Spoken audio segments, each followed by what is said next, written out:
Good morning everyone. तो हम लोग एग्जांपल 5 तक डिस्कशन किए थे ना। यस। और हम लोग क्या डिस्कस कर रहे थे? Equivalence relation. इक्विवेलेंस रिलेशन कब होता है? जब रिफ्लेक्सिव, सिमेट्री, ट्रांजिटिव ना। ये तीन कंडीशन फुलफिल करेगा तीनों। अगर कोई सा एक नहीं कर रहा है तो इक्विवेलेंस रिलेशन नहीं। जब तीनों कंडीशन को फुलफिल कर लेगा तब हम लोग कह पाएंगे कि ये इक्विवेलेंस रिलेशन है। तो रिफ्लेक्सिव में हमने क्या देखा था? ए कॉमा ए से ना, ए कॉमा ए अवेलेबल हो, मतलब ए का रिलेशन ए से, टू का रिलेशन टू से। क्लियर? उसके बाद हम लोगों ने देखा सिमेट्री। सिमेट्री में क्या देखे थे? ए कॉमा बी फिर बी कॉमा ए। क्लियर? भाई 1 का 2 से यदि रिलेशन है तो 2 का भी 1 से रिलेशन हो। क्लियर? उसके बाद ट्रांजिटिव। ट्रांजिटिव क्या देखे थे हम लोगों ने? ए का बी से रिलेशन, बी का सी से रिलेशन। तो ए का सी से रिलेशन अवेलेबल होना चाहिए। क्लियर? चलिए तो रिवाइज हो गया। एग्जांपल 6 देखिए एनसीईआरटी का। कह रहा है let R be the relation defined in the set A. A equal to देगा 1 2 3 4 5 6 7। ठीक है? उसके बाद लिख रहा है आर इक्वल टू रिलेशन जो डिफाइन कर रहा है कर्ली ब्रैकेट में a comma b such that both a and b are either odd or even। इसका क्या मतलब है? या तो दोनों इवन हो या तो ऑड हो। दोनों ना। यस। पहले तो सेट लिख लेते हैं क्या दिया हुआ। Set A equal to 1 2 1 2 3 4 5 6 7। अब रिलेशन दे रहा है a comma b such that क्या कह रहा है? both a and b either even or both a and b are either odd or even।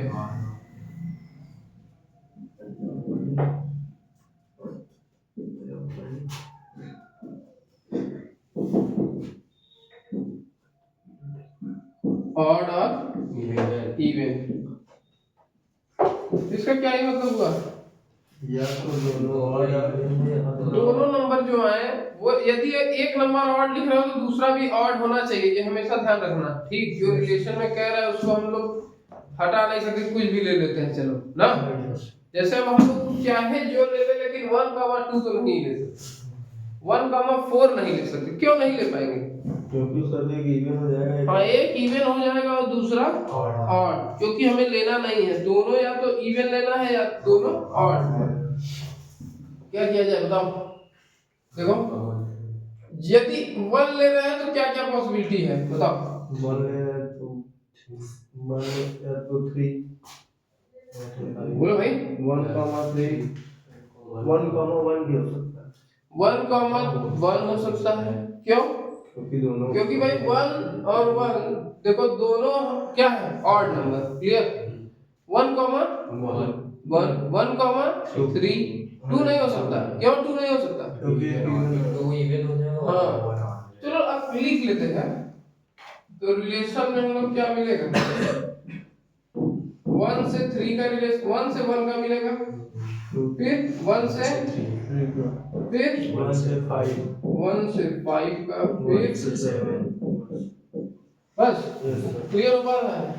अभी हम लोग 2 से लिख लेते हैं। 2 से 2 का भी रिलेशन होगा, 2 से 4 का ना, 3 का नहीं। फिर 2 से 6।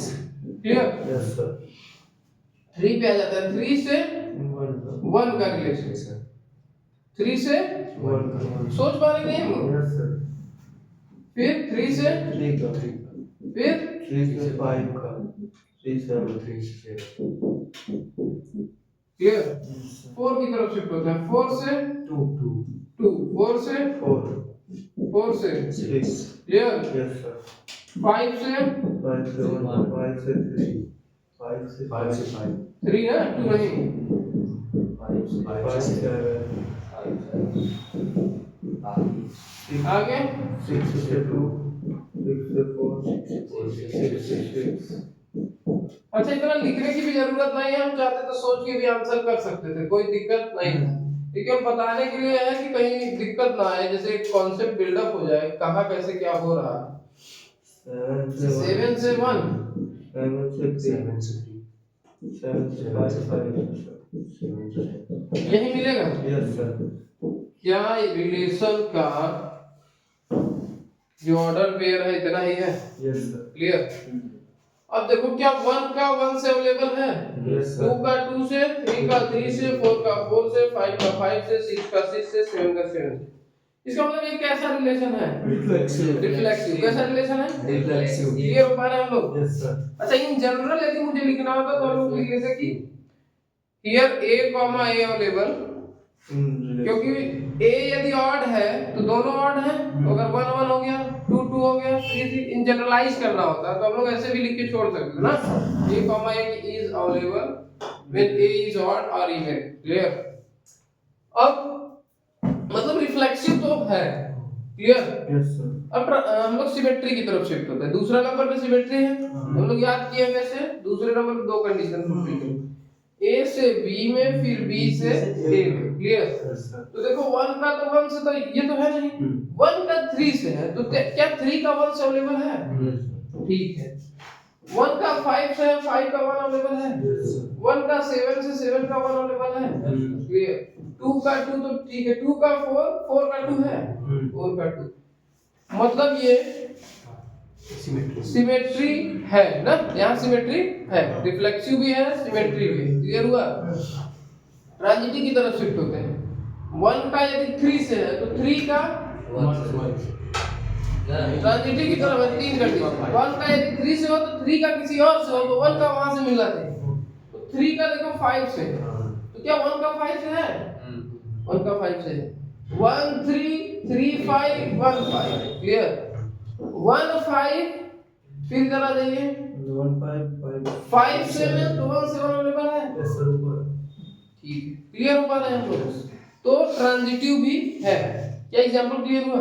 Yes sir. तो क्या ये फाइनल रिलेशन जो दिया है ये कैसा रिलेशन हुआ? रिफ्लेक्सिव है, सिमेट्री है, ट्रांजिटिव है। ऐसे रिलेशन को हम लोग क्या बोलते हैं? Equivalence relation. क्या बोलते हैं? क्लियर हो पा रहा है? Yes sir. हो गया खत्म। एक्सरसाइज पे आ जाइए 1.1।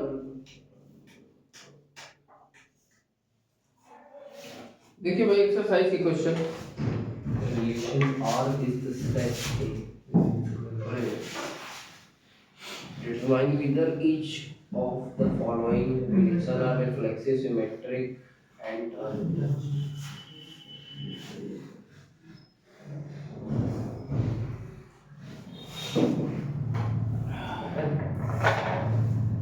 देखिए पहला क्वेश्चन दे रहा है determine whether each of the following relation are reflexive, symmetry and transitive. मतलब आप ये डिटरमाइन करिए, ढूंढिए कि ये जो रिलेशन है क्या रिफ्लेक्सिव है, सिमेट्री है, ट्रांजिटिव है या नहीं। तो पहला क्वेश्चन है इसमें, पहले का फर्स्ट है relation R in a set A. A दिया है 1 से लेके 14 तक ना, 1 to 14, 1 2 3 4 5 14 13 14। ठीक है। यस। ये हमें सेट दिया हुआ। फिर आगे बोल रहा है रिलेशन है x, y such that 3x minus y equal to 3x minus y equal to 0। yes।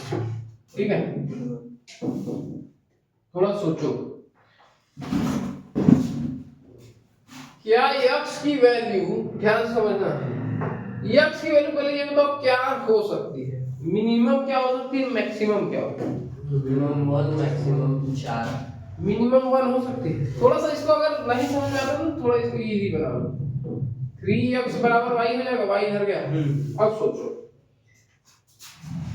आराम से कूल होके, x की वैल्यू 1 पुट करो तो y 3 आ रहा है, सही है।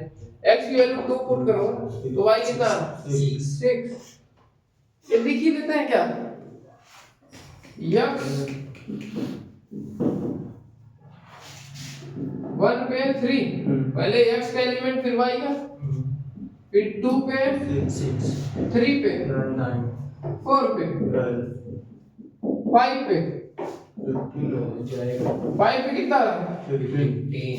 हल करने पे 15 आ रहा है, लेकिन हमेशा ध्यान रखिएगा रिलेशन a से a में ही है। तो क्या 15 ए में है? ए का एलिमेंट है, सेट ए का एलिमेंट है, तो ये लिखा नहीं जाता। 15 हम लोग इंक्लूड नहीं क्लियर हमारा क्यों नहीं ले पाएंगे? यस सर इसका मतलब इससे ज्यादा कुछ हमारे पास अवेलेबल नहीं है सोच के देखो क्या और कुछ है नहीं सर ये। अब देखो क्या ये रिफ्लेक्सिव है? 1 रख रहा हो तो क्या 1 कहीं मिल रहा है? 1 पे 1 नहीं, 2 पे 2 भी नहीं मिल रहा, 3 पे 3 भी नहीं मिल रहा, 4 पे 4 भी नहीं मिल रहा, मतलब ऐसा कुछ अवेलेबल। तो क्या ये रिफ्लेक्सिव है? नहीं रिफ्लेक्सिव नहीं है तो अगर लिखना ही है तो ऐसे भी लिख सकते हो कि a a नॉट अवेलेबल ना। अगर अवेलेबल नहीं है तो ये सिमेट्री रिफ्लेक्सिव नहीं रिफ्लेक्सिव ठीक रिफ्लेक्सिव नहीं। क्लियर हो पाए हम लोग? आगे बढ़ते हैं। रिफ्लेक्सिव के बाद हमें दूसरा क्या चेक करना होता है? सिमेट्री। तो सिमेट्री में चेक करो, सिमेट्री के लिए क्या 1 से यदि 3 है तो 3 से 1 होना चाहिए। क्या यहाँ मिल रहा कुछ? 2 से 6 है, क्या 6 से 2 है? तो ऐसे यहाँ भी लिख लो कि a, b, a is not available, तो ये सिमेट्री भी नहीं। ट्रांजिटिव की तरफ शिफ्ट होते हैं। 1 से 3 है, 3 से 1 ही नहीं है तो 3 से कोई और रिलेशन है? नहीं, ठीक है। तो क्या 1 से 9 अवेलेबल है? नहीं, तो ये ट्रांजिटिव भी नहीं है तो मतलब ये जो रिलेशन दिया हुआ था ये ना तो neither reflexive not transitive and not symmetric ना, ना तो ये रिफ्लेक्सिव है ना सिमेट्री है ना तो ट्रांजिटिव। क्लियर?